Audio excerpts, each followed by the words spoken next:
5, versículo de 1 a 5 agora. É aqui que chegamos, caminhando para o final da exposição dessa epístola. Os temas de hoje já foram ditos. O tema teológico, aquele que fala, que comenta, que aponta para alguma coisa sobre Deus, é o Supremo Pastor. Supremo Pastor. Nunca nos esqueçamos que todos temos um pastor que está sobre todos. O tema antropológico, pastores e ovelhas fiéis. Nós precisamos de pastores para termos ovelhas fiéis. E precisamos de ovelhas fiéis para termos pastores fiéis também. O desastre que tem acontecido em muitas igrejas, onde houve alguém pregando o genuíno evangelho, de repente entrou alguém que conseguiu desviar aquela igreja do evangelho, é porque se havia ali ovelhas fiéis, homens e mulheres fiéis, principalmente homens, se havia ali, eles se calaram e não foram fiéis naquele momento.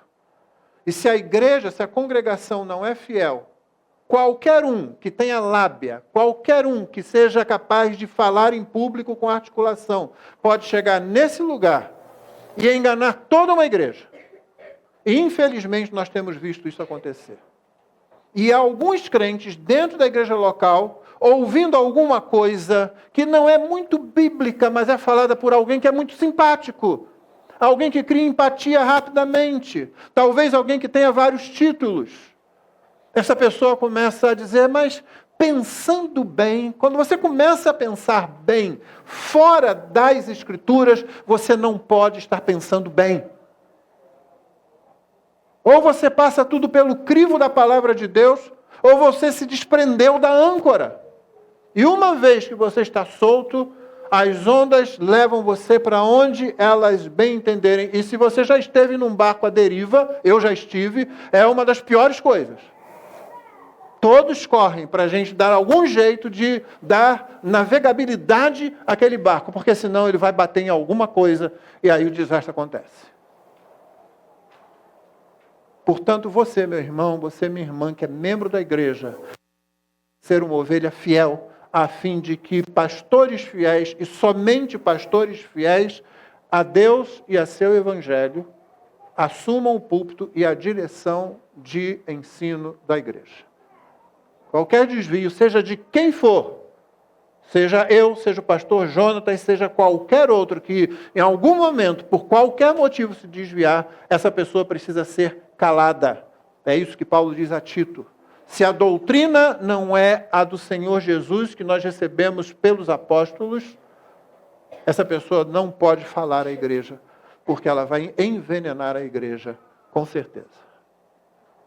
Então, precisamos de pastores e ovelhas fiéis. Por causa disso, o nosso tema desta manhã, o nosso tema antropológico, pastores e ovelhas fiéis. E o tema da mensagem, como Cristo pastoreia o seu rebanho, na primeira carta de Pedro, capítulo 5, de 1 a 5, que eu passo a ler agora.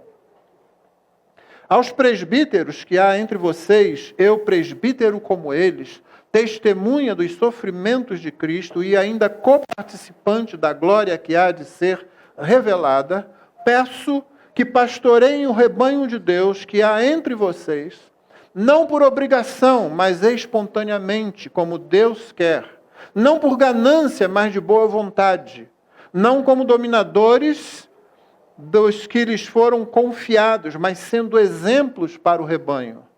E quando o Supremo Pastor se manifestar, vocês receberão a coroa da glória que nunca perde o seu brilho.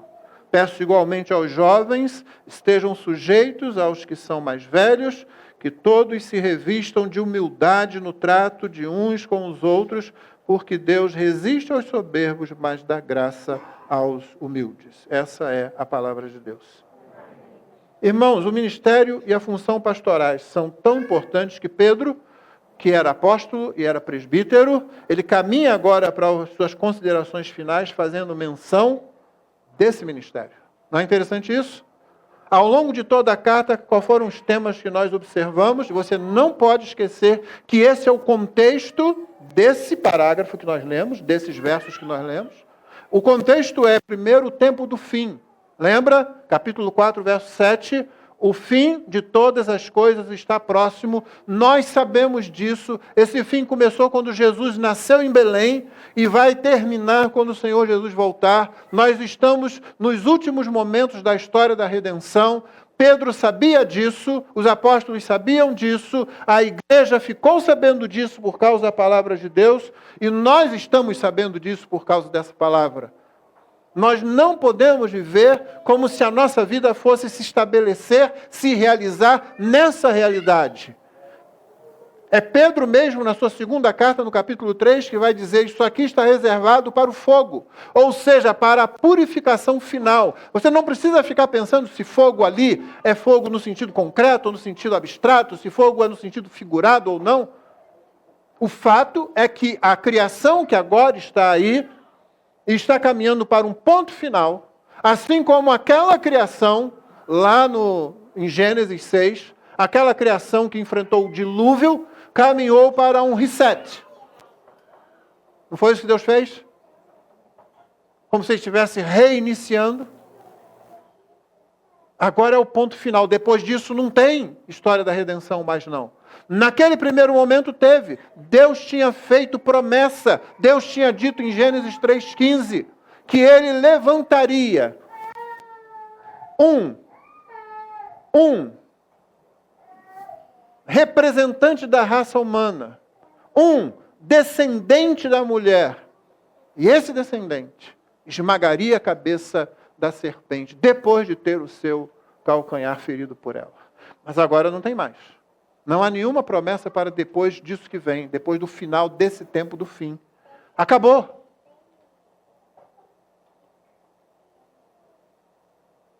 Você e eu, que somos crentes, não podemos esquecer disso. Uma cultura anticristã foi outro tema constantemente lembrado por Pedro. A igreja estava numa cultura anticristã. A igreja nasceu numa cultura anticristã. E Deus de vez em quando dá, e deu de fato séculos de ambiente propício à igreja. Isso foi bom, isso foi ruim. Muitas vezes a igreja, quando tem um ambiente propício à sua volta, ao invés dela aproveitar com fidelidade, ela se desvia, ela fica descuidada, ela para de vigiar. E o Senhor alerta para isso. Mas o que Pedro principalmente alerta é que nós estamos no meio de uma cultura cristã, e como vimos anteriormente, não é para que a gente estranhe, para que a gente seja apanhado de surpresa, de que crentes sofram, inclusive sofram injustamente. Então, quando você olha para isso e vê que a primeira carta de Pedro, no contexto do Novo Testamento, no contexto de toda a palavra de Deus, ela está em harmonia com todo o ensino da Bíblia, você vê que mal fazem aqueles falsos mestres, aqueles falsos pregadores, aqueles lobos vestidos de ovelha, que dizem que você vai se dar bem o tempo todo, de todas as formas possíveis. E quando as coisas não acontecem assim com você, a culpa é sua. Você que não creu, você que não fez o ritual, você que não ofertou bastante. Vivemos no meio de uma cultura anticristã. O sofrimento injusto é outro tema da carta. Sim, justamente por causa dessa cultura anticristã, uma sociedade anticristã à nossa volta. Não se engane, não é uma sociedade neutra. Não se engane com aquelas pessoas que dizem: eu gosto dos crentes. Não tem crente que fica bobo com isso? Aí vai falando: mas eu gosto da igreja, eu gosto muito da igreja. Sim, eu dou graças a Deus quando alguém fala isso. Porque uma pessoa assim está mais próxima de ouvir o Evangelho. Uma pessoa assim pode estar realmente sensibilizada pelo Espírito Santo. Mas também pode não estar. Lembre-se que uma semana antes de gritarem crucifica-o, o que eles gritaram? Hosana ao que vem. Recebem com hosanas e uma semana depois crucificam-o. A tentação de evitar o sofrimento, perdendo Cristo nesse processo, é outro tema que Pedro aborda. Ele está insistindo justamente para que os crentes se lembrem de quem eles são e façam aquilo que eles foram criados em Cristo para fazer. E vivam de acordo com a natureza que receberam em Cristo. Porque a tentação de você evitar o sofrimento, eu vou evitar o sofrimento. Se precisar negociar a fé, é muito grande. Mas no processo você perde Cristo. E se você perde Cristo, você perdeu tudo.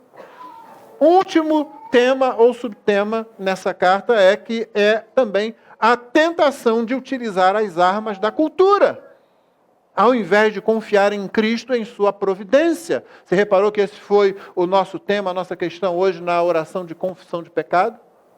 O texto do Antigo Testamento lido ali aponta para um povo que duvida de Deus, que não confia em Deus.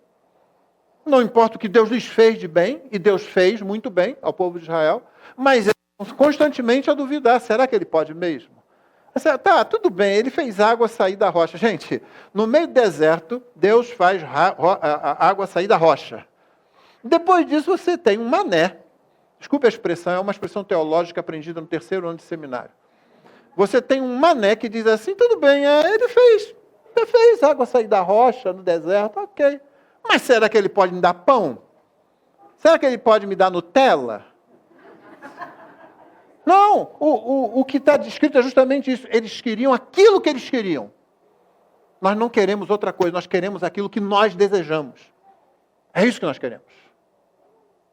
E quando você faz esse tipo de coisa, você não confia em Cristo, é muito fácil você usar as armas da cultura à sua volta. Para que eu vou sofrer? Não preciso sofrer. É por isso que eu tenho dito, irmãos, que o grande perigo de ovelhas enviadas para o meio de lobos é elas começarem a agir como lobos e acharem que isso é uma boa ideia. Enfim, esse é o cenário dentro do qual os peregrinos e forasteiros, lembra disso? Pedro está escrevendo a peregrinos e forasteiros. Eu e você, nós somos peregrinos e forasteiros, nós não chegamos na nossa casa ainda. No Salmo 23, como vamos observar hoje à noite, o Senhor é aquele que nos conduz, vai adiante de nós, mas é aquele que também fecha a porta da casa atrás de nós quando nós finalmente chegamos em casa. Quando Ele põe um banquete para nós.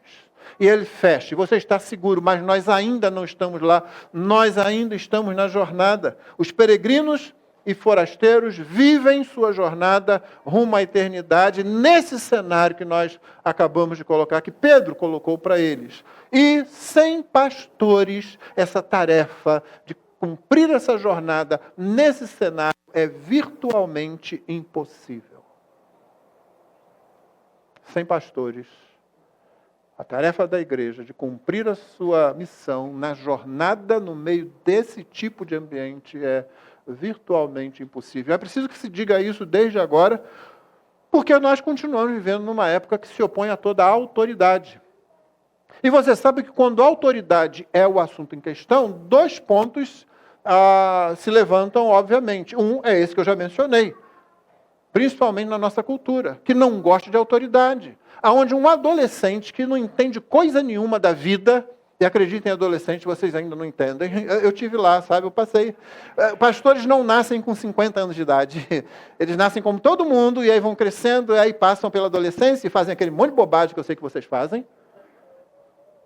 Mas um adolescente que não sabe nada, que precisa aprender sobretudo humildade, como o nosso texto já disse, inclusive no verso 5, responde aos pais. Responde aos mais velhos. Simplesmente. Em algumas culturas isso ainda é inaceitável. Mas até há pouco tempo, ou relativamente pouco tempo, mesmo a nossa cultura tinha isso como alguma coisa, um valor importante. Porque sabia-se que você constrói uma coisa difícil, como é a sociedade humana, em cima de certos valores, e que esses valores são preservados por aqueles que chegaram antes no cenário. E que, por causa disso, devem saber alguma coisa. Então, esse é um problema. Essa rebeldia contra a autoridade. O outro problema vem do lado oposto. Vem do lado daqueles que, se aproveitando de que nós devemos nos submeter às autoridades constituídas, começam a abusar disso. Começam a usurpar a autoridade que lhe foi dada, exigindo mais do que aquilo que recebeu do Senhor para fazer. É quando, por exemplo, pastores querem dominar a igreja, querem dizer para você até com quem você deve casar ou não. E sim, isso acontece. você tem esse problema. Essas duas situações surgem quando a palavra autoridade entra no cenário. Com tudo isso em vista, irmãos, é muito importante perceber que justamente Pedro escolhe o tema do presbitério, do pastorado, do episcopado para começar a terminar a sua carta. Ele tinha acabado de avisar a igreja que é tempo da disciplina de Deus e do juízo de Deus começar pela igreja. Então ele dá uma série de recomendações, instruções ou ordens aos presbíteros. Você viu aí? Aos presbíteros, está no versículo 1, que há entre vocês eu, presbítero como eles, testemunha do sofrimento de Cristo, e ainda coparticipante da glória que há de ser revelada, peço que pastoreiem o rebanho de Deus, que há entre vocês, e aí ele dá 3 mandamentos para os pastores aqui. Ele diz que pastoreiem o rebanho de Deus que há entre vocês, não por obrigação, mas espontaneamente. Não por ganância, mas de boa vontade. Não como dominadores dos que lhes foram confiados, mas sendo exemplos para o rebanho. Ele diz essas 3 coisas. Eu posso parar e falar sobre ela, fazer a pregação clássica sobre esse texto. Olha só. Pastor Jonatas, Pastor Rodrigo, Pastor Flávio, Pastor Cristiano, que não está aqui, Pastor Mateus Stoffel. Esqueci alguém? Não. Não foi eu, não falei nada, viu? Vai ver se é alguma revelação. Quando vocês estiverem no exercício do pastorado, exerçam essa supervisão, não por obrigação, como quem está carregando um peso, mas de boa vontade, com alegria, querendo fazer isso.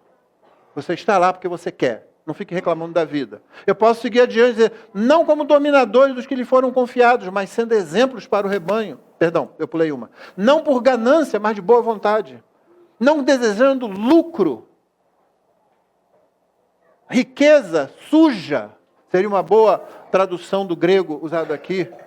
Mas com boa vontade. Mesmo quando não se tem. Mesmo quando você às vezes paga para pastorear. E eu posso terminar ainda falando algum tempo sobre, não como dominadores dos que lhes foram confiados, mas como exemplos para o rebanho. Seja um modelo do rebanho.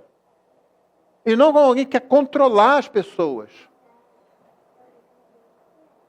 Mas não é isso que eu vou fazer aqui, não. Eu vou falar o contrário, vou falar para a igreja. Os pastores que estão nessa igreja conhecem bem a situação e o testemunho que eles têm dado para os irmãos é suficiente. Aqueles que estão se preparando serão preparados por esses pastores, com essa visão. O que eu quero falar hoje aqui difere um pouco disso. Eu quero falar para você, igreja, para você que precisa ser ovelha fiel, para você que vai determinar, inclusive, a fidelidade daqueles que assumem o púlpito. Não a fidelidade pessoal, mas a fidelidade na pregação, naquilo que eles pregam. Pedro começa dizendo aos presbíteros, então, ele está falando aos presbíteros. Você nota que no verso 2 ele fala que pastoreiam, não é assim? A ordem é que vocês pastoreiem o rebanho de Deus, o presbítero ele pastoreia. E é interessante que ele continua dizendo assim, exercendo supervisão, não por obrigação, mas espontaneamente. Ou seja, alguns manuscritos trazem exatamente essa expressão, exercendo supervisão, que não consta aí na nossa versão, pela razão de que esses manuscritos não estão entre aqueles que a crítica textual às vezes considera mais importantes e tal assim. Isso não importa para a gente, na verdade. O fato de que alguns manuscritos existem, e sim, pode ter sido lá uma interposição, algum amanuense, algum escriba, alguém que está fazendo cópia, resolveu apenas especificar aquilo que um pastor é. Ele não colocou qualquer outra coisa aqui. Ele podia ter colocado qualquer outra coisa. Vamos admitir isso. Não, ele colocou o verbo episcopal, de episcopos, de bispo. Em alguns manuscritos, portanto, você tem presbítero, você tem o verbo pastorear e você tem essa ordem aqui, exerçam supervisão. Ou seja, é o serviço do bispo. Nós não precisamos disso, na verdade. Na verdade, temos outros textos bíblicos, mas é muito interessante que alguém tenha feito alguma cópia. Quando eu falo assim que há alguns manuscritos, há manuscritos assim, não a maioria deles, talvez não os melhores, mas não é interessante que alguém achou, deixa eu esclarecer isso aqui, e tacou isso lá no meio? E não foi contra nada que é ensinado nas Escrituras, pelo contrário. Nós temos textos que deixam isso com muita clareza. Atos 20, por exemplo, 2 versículos ali. No verso 17, Paulo está lá na praia, em Mileto, ele não foi até a cidade, ele está ali, e ele chama quem? Verso 17, de Mileto, mandou a Éfeso chamar os presbíteros da igreja. E quando ele começa a falar com ele, o versículo 28 registra: atendei por vós e por todo o rebanho sobre o qual o Espírito Santo vos constituiu bispos para pastoreardes a igreja de Deus, a qual ele comprou com o seu próprio sangue. Esse é um dos textos que mostra que pastor, presbítero, bispo, são nuances, são 3 ênfases de uma mesma função, que é pastorear o rebanho de Deus.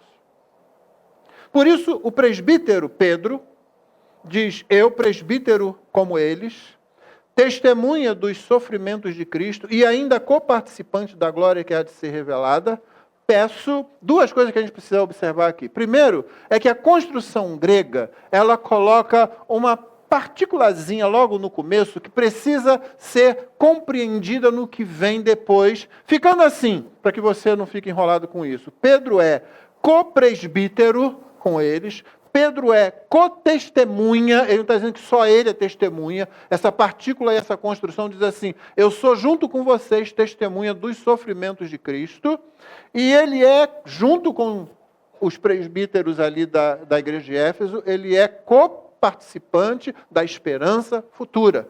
Pedro está se colocando no meio do rebanho, como se fosse um dos presbíteros do rebanho, ainda que ele esteja escrevendo como um apóstolo e dizendo: olha, eu sou colega de vocês como presbítero, como vocês, eu sou testemunha dos sofrimentos de Cristo. Você lembra que ele fala isso no capítulo 1?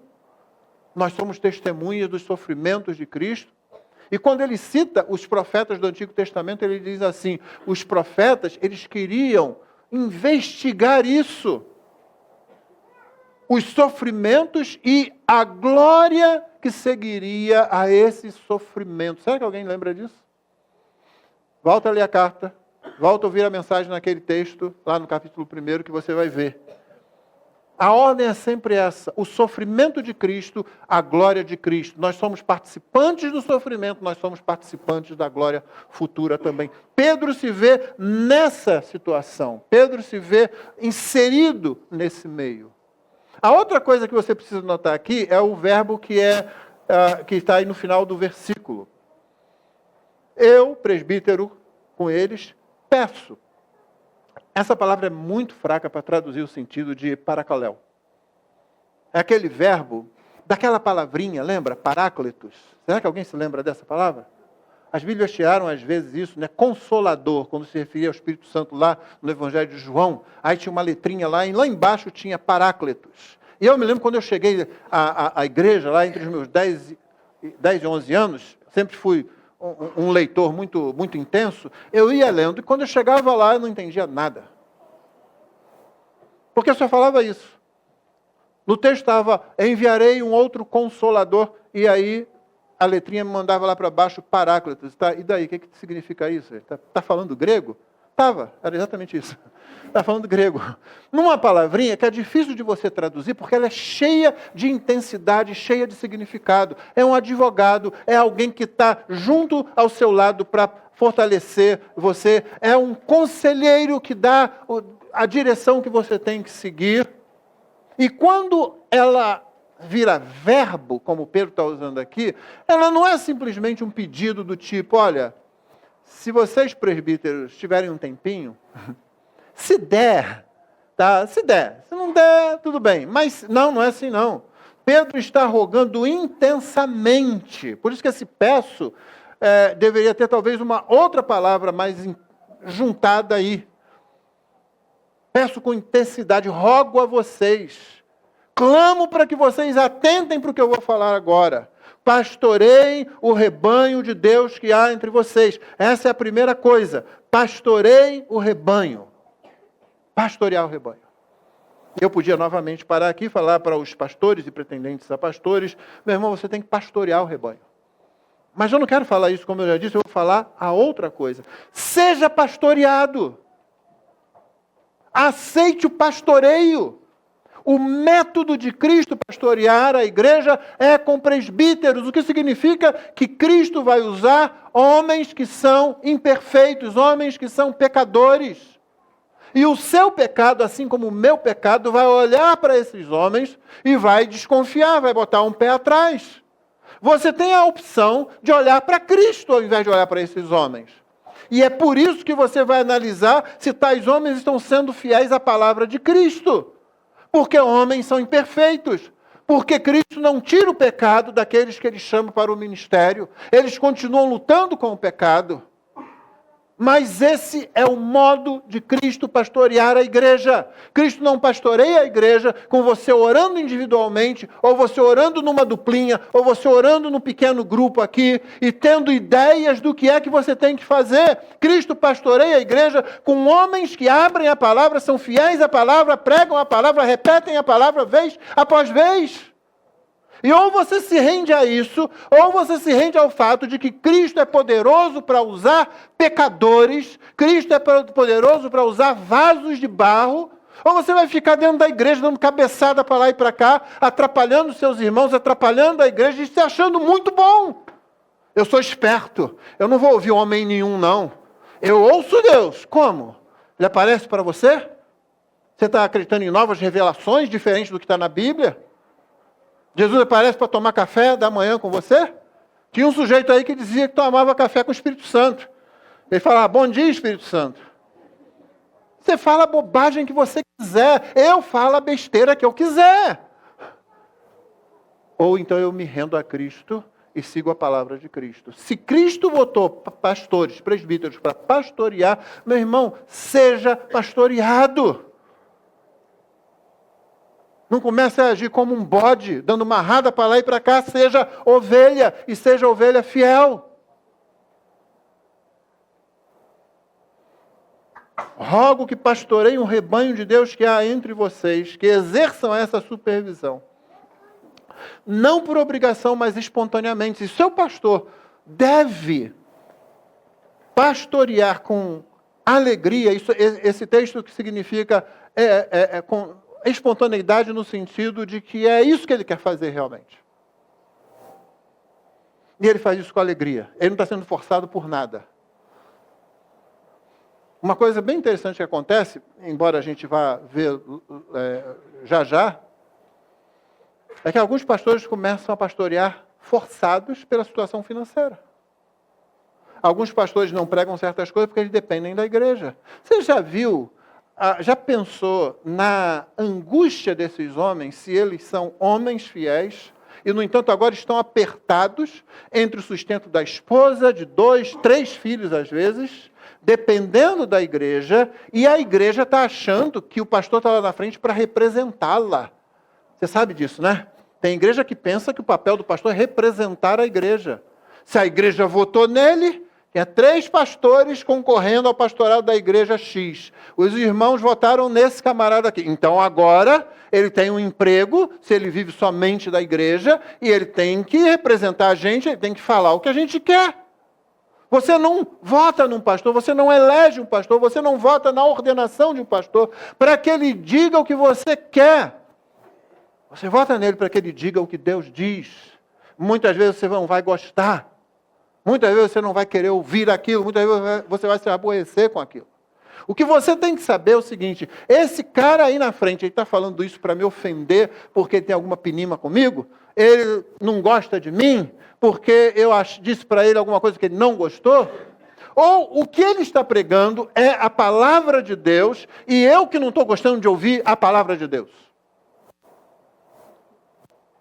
É isso que uma ovelha fiel faz para que ela tenha um pastor fiel no púlpito. Porque senão você vai ter um papagaio, e pior, um papagaio do teu próprio coração, repetindo o que o teu coração quer. Você vai cair. No caso daqueles que Paulo instruiu Timóteo a ter cuidado com eles, sabe? Porém isso, Timóteo, que nos últimos tempos virão alguns, não suportarão a sã doutrina, sentirão coceira no ouvido, quase vão repetir as mesmas palavras que muitos disseram para Jesus. Esse discurso é muito duro. Quem pode ouvir isso? Vamos embora. Vamos deixar esse cara falando sozinho. Se ele depende de nós, então não vai receber mais nada.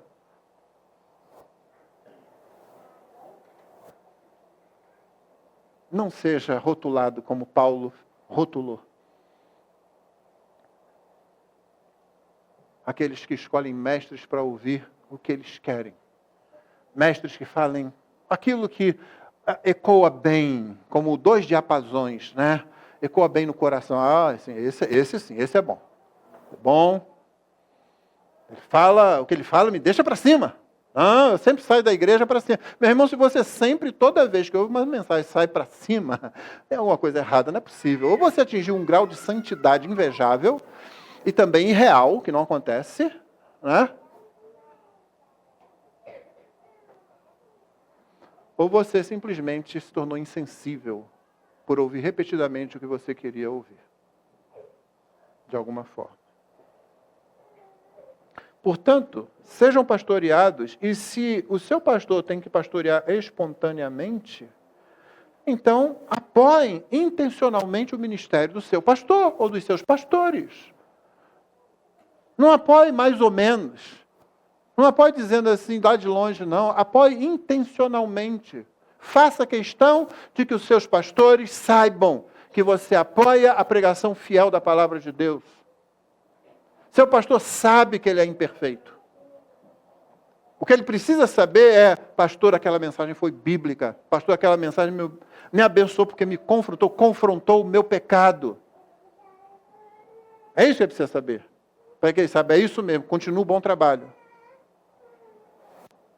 Pedro continua dizendo que deve fazer espontaneamente como Deus quer. É assim que Deus quer, essa é a vontade de Deus. Segunda coisa, não por ganância, mas de boa vontade.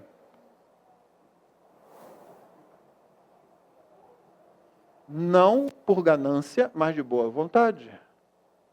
Eu conheci vários pastores ao longo do meu ministério que ficaram muito tentados a fazer alguma coisa errada porque a igreja não se importava com o seu sustento. E de repente você ia olhar para aquela pessoa e dizer, cara, ganancioso. Espera aí, ganancioso o quê? Ele mal está conseguindo pagar o aluguel. Não, mas ele meteu o dinheiro, meteu a mão no dinheiro da igreja. É óbvio que ele errou. Isso é errado, não tem desculpa para isso. Tá? Mas você vê, ele meteu a mão no dinheiro da igreja e agora está lá nas Bahamas, num jatinho particular. Olha, deixa eu dizer para você um segredo. Você não precisa roubar a igreja para ir para qualquer outro lugar de jatinho particular. Engana o rebanho. Eles vão te dar isso, assim. E ainda achando que você está fazendo uma grande coisa. Então não precisa roubar. Eu estou falando daquele que a igreja fala, mas como você meteu a mão, pegou o dinheiro da igreja? O que você fez com ele? Eu paguei o aluguel. Eu comprei comida. Eu não estou falando para os irmãos em tese, eu estou falando de coisas que eu vi acontecer. Porque igrejas infiéis produzem pastores infiéis, de um jeito ou de outro. E se você quiser colocar a culpa no pastor, mas ele não podia o quê? Novamente, deixa eu repetir aqui. O que ele fez foi errado, se ele pegou o dinheiro da igreja ou fez qualquer outra coisa nesse sentido. Está errado, está errado. Gravaram que está errado.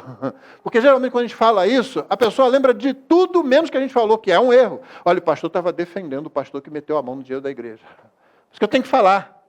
Repetir. Não.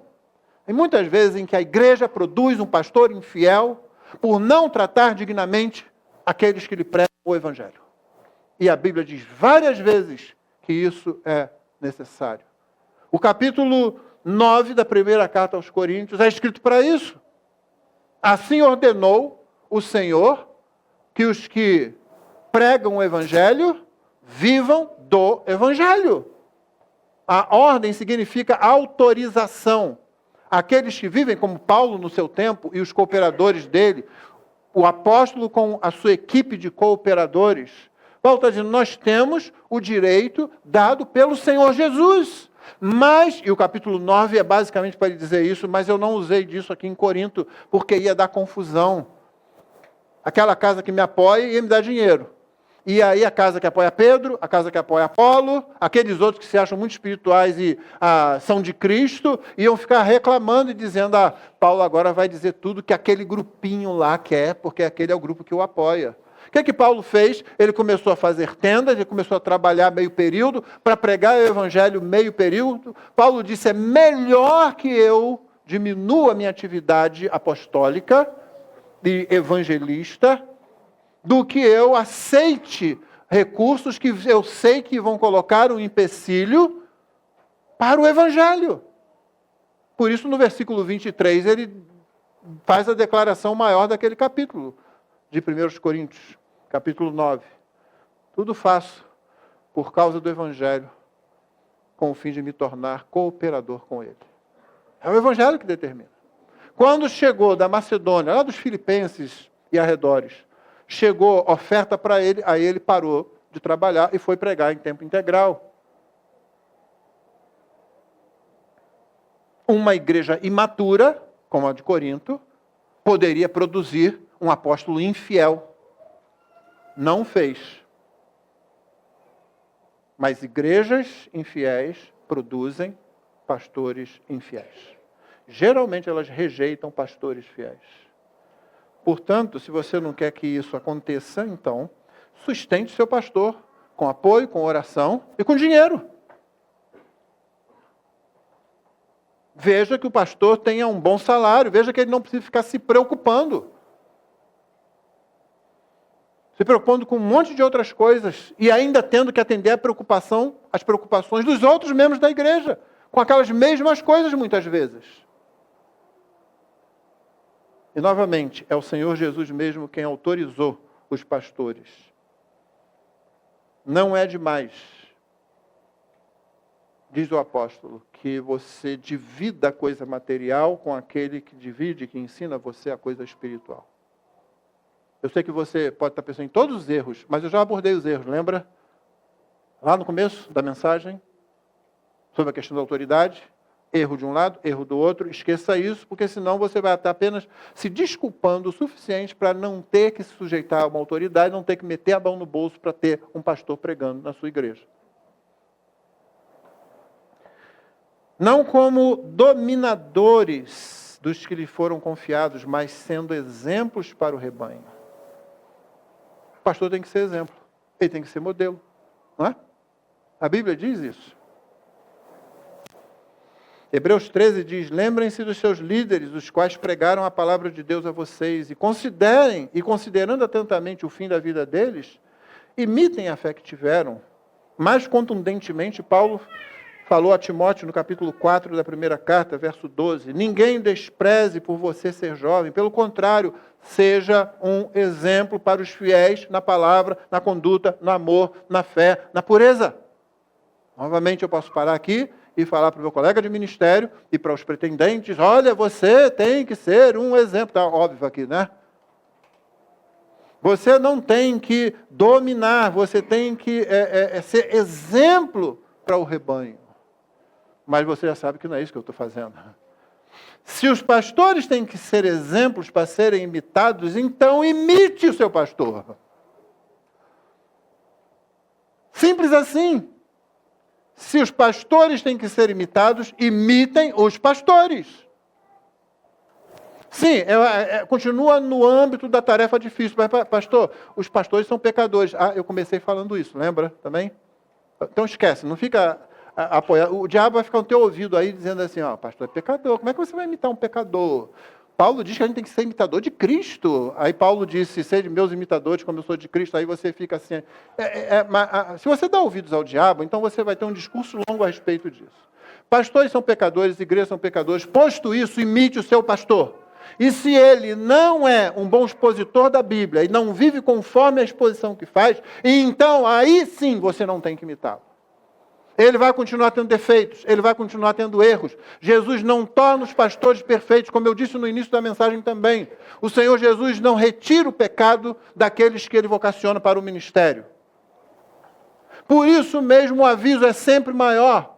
Tiago, no capítulo 3, verso 1, diz: muitos de vocês não queiram ser mestres, sabendo que vocês vão receber. Nós receberemos um juízo maior. Então, pastores são pecadores. E você vai imitar pecadores, que de alguma forma estão procurando viver e devem estar vivendo para estar nessa posição de uma forma madura na presença do Senhor. Certamente você já ouviu alguém dizer coisa do tipo: mas você que deveria dar o exemplo. Mas se você que tinha que dar o exemplo não está fazendo, por que eu? Gente, isso aí ganhou o primeiro lugar de tentação num concurso que teve no inferno há alguns séculos. Não, foi um concurso grande. Uma frase aí para fazer os crentes não fazerem o que Jesus está mandando lá em 1 de Pedro 5. Não fazer o que Hebreus 13, 17 diz: obedeçam aos seus líderes, sejam submissos a eles, pois zelam pela alma de vocês como quem deve prestar contas. Aí teve lá um capetinha lá que foi rapidamente galgou posições mais elevadas na hierarquia infernal, porque ele veio com essa. Se a gente ensinar os crentes a dizer assim: mas, lá, ele que tinha que fazer, ele que tinha que ser o exemplo, olha lá, a Bíblia diz que ele tem que ser o exemplo. Se ele não faz, então você o quê? Desobedece Cristo, desonra Cristo, por causa de um homem que errou? Há 2 erros novamente aí. O primeiro é esse que eu estou mencionando. São aqueles que olham para um pastor e veem alguma falha, algum defeito no pastor, que não desqualifica o pastor, mas ele não está fazendo. Se ele não está fazendo, então eu vou desobedecer a Cristo, vou desonrar a Cristo, vou ser desleal a Cristo. Esse é o resto da frase que ninguém tem coragem de dizer. O outro erro disso é se encontra do lado daqueles que idolatram os homens. Mas o pastor fulano, nossa, aquele pastor, né?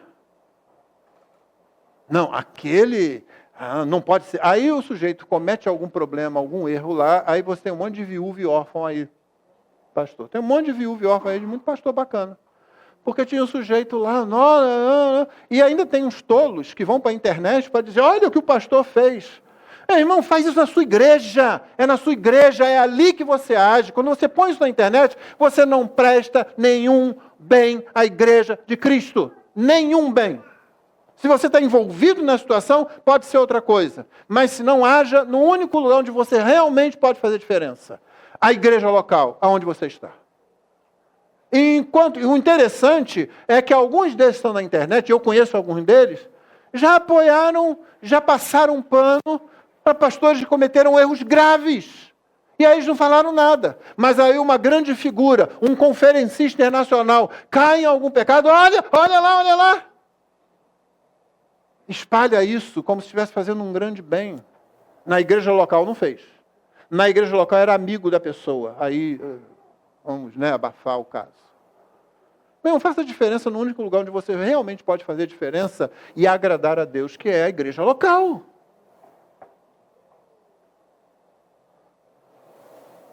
Essa certamente é apenas uma desculpa para pecar. Mas o pastor é que devia dar o exemplo. Sim, ele devia dar o exemplo. E você devia estar seguindo o exemplo. Mas o exemplo que o pastor estava dando, ou deveria dar, não era o dele mesmo, era o de Cristo. Serem meus imitadores como eu sou de Cristo. Então você olha, o pastor, ele está servindo a Cristo, ele está seguindo a Cristo, ele está sendo fiel a Cristo, ele pega a palavra de Cristo, o ensino dele é o ensino de Cristo, ele glorifica a Cristo. O modo como ele age como marido, como esposo, como pai, é como Cristo. Então é isso aí, esse é um bom exemplo. Ao invés de dar desculpas que só vão desagradar ao Senhor. Pedro continua, e quando o Supremo Pastor se manifestar, sim, o Supremo Pastor, é a segunda vez que ele utiliza essa expressão nessa carta. Quando o Supremo Pastor se manifestar, vocês receberão a coroa da glória que nunca perde seu brilho. O que ele está fazendo aqui é lembrando, primeiro, que o pastor tem um pastor. Então, coopere para que o seu pastor receba a tal coroa que nunca perde o brilho. Como? Fazendo essas coisas que eu falei para você. seja pastoreado. Se ele está pastoreando, se recebeu a ordem de pastorear, seja pastoreado. Venha para ser pastoreado. Aceite o pastoreio. Aqui na igreja, uma das grandes dificuldades que eu tive durante muito tempo foi justamente pessoas, pastor, eu estou saindo da igreja porque aconteceu isso, aconteceu aquilo. Você não vem procurar. O pastor já tem tanto problema para resolver na igreja e eu não quis trazer mais um. Obrigado. Você trouxe agora, quando a coisa já está lá na frente, né? Quando a coisa já está tropeçando mesmo, quebrando, aí é que você, pastor, venha. Muita gente chegava a falar isso, não, pastor, eu não falei nada, estou precisando de oração às vezes, estou doente com alguma coisa. Não, eu sei que o pastor já tem muita preocupação. Não, não tenho não. Se eu tiver uns 10 membros igual a você na igreja, eu não tenho mais preocupação, porque ninguém vai procurar para nada. Entendeu? Maravilha, pastor, é uma igreja assim, né? Temos um pastor, mas ele não trabalha muito porque a gente não leva para ele, porque a gente não quer ser pastoreado. Então seja pastoreado, apoie intencionalmente o seu pastor. Para que ele não seja ganancioso, sustente dignamente o seu pastor, não precisa fazer dele uma pessoa rica, não.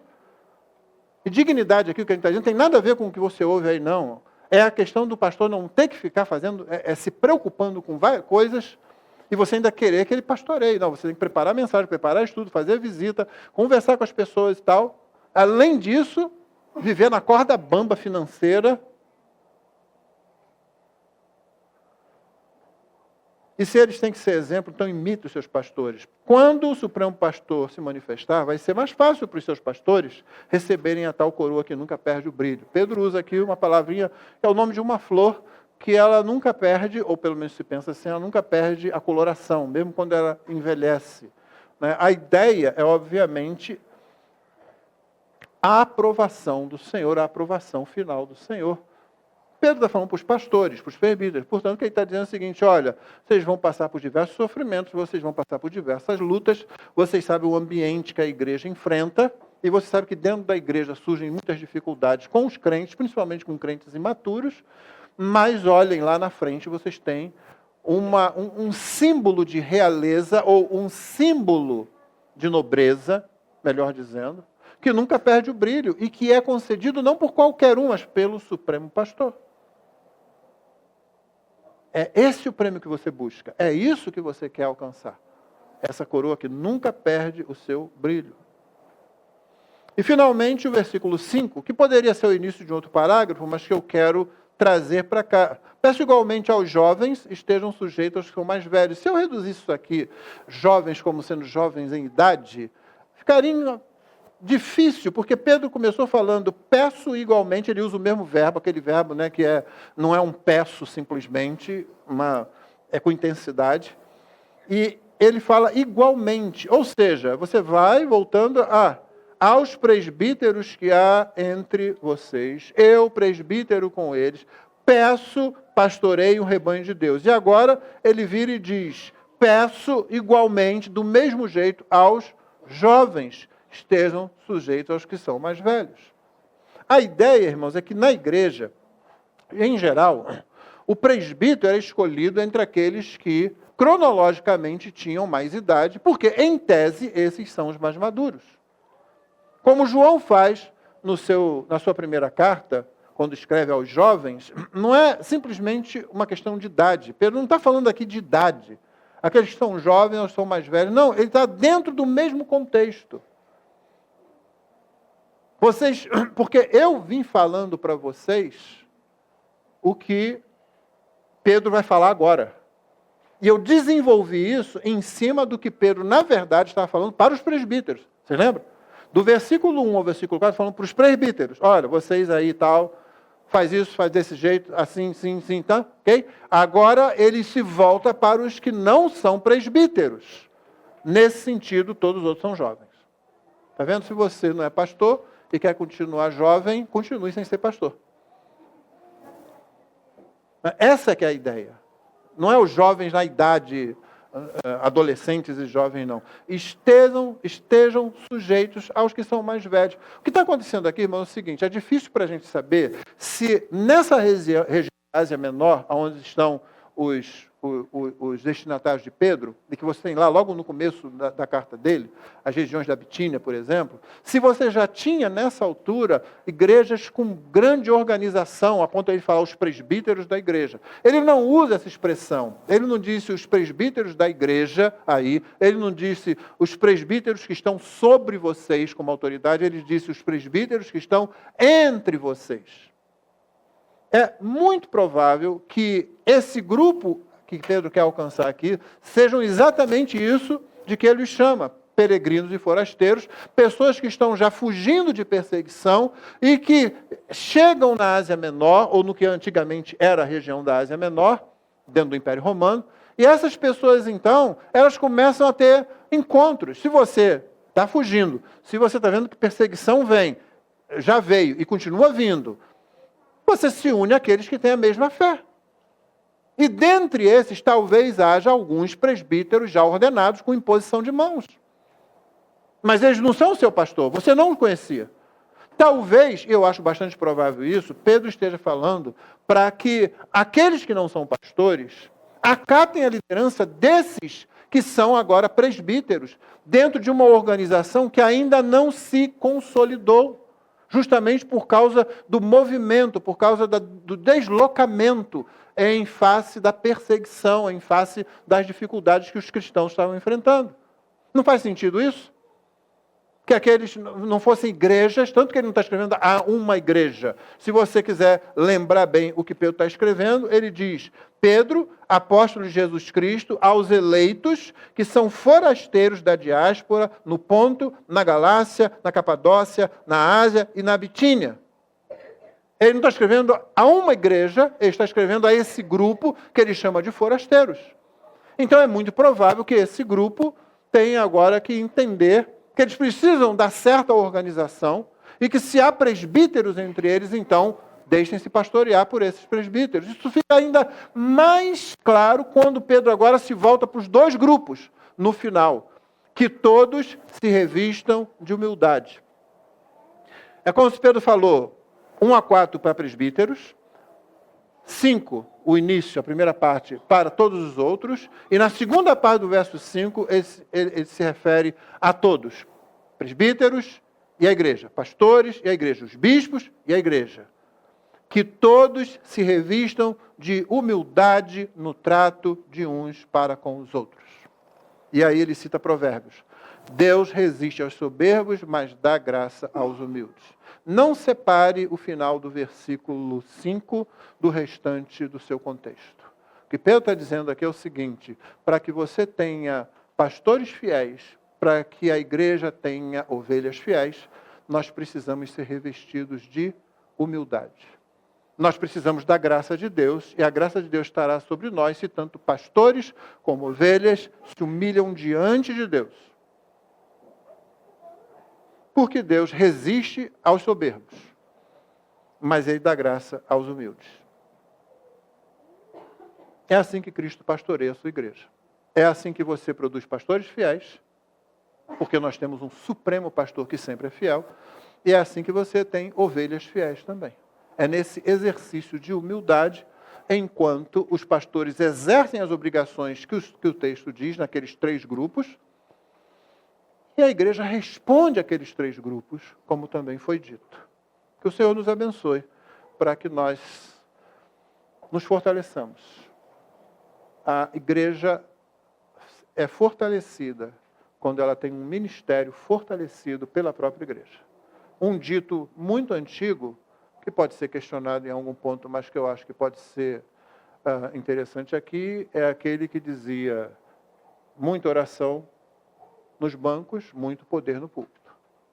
Eu posso parafrasear e adaptar isso aí, dizendo que se há muita oração, se há apoio intencional com relação aos pastores, se há cuidado com relação aos pastores, então você tem pastores que vão servir com fidelidade também ao Senhor. O erro, quando aparecer, e ele pode aparecer tanto no pastorado como no rebanho, ele precisa ser corrigido do jeito que a Bíblia ordena, com a disciplina, inclusive sobre pastores.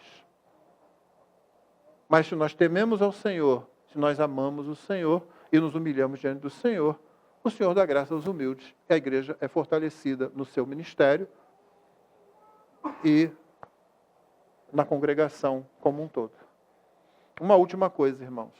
Se nós queremos que os nossos filhos ambicionem, desejem o episcopado, então nós precisamos valorizar o episcopado. Por que alguém iria sequer olhar para essa função, da qual todo mundo diz, dá muito trabalho, pesa muito, é um grande desafio, se a própria igreja desonra a função, não reagindo como o Senhor Jesus ordena? Não é de se espantar que, infelizmente, muitos dos que têm procurado os seminários são pessoas com outras intenções que não pastorear a igreja espontaneamente, com boa vontade e para servir de modelo. Eles querem outras coisas. Porque talvez já venham de igrejas onde o pastorado é visto de forma depreciativa. E depreciativa não é só a desonra contra a autoridade. É também olhar essa função como se ela fosse fonte de lucro, fonte de ganho, fonte de autoridade sobre os outros. Que o Senhor nos dê graça para que nós façamos diferente disso, façamos de acordo com a sua palavra. Vamos ficar de pé para a oração final.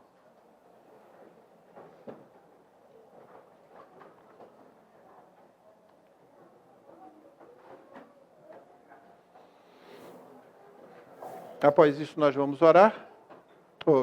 Após isso nós vamos cantar e com oração silenciosa teremos encerrado o culto.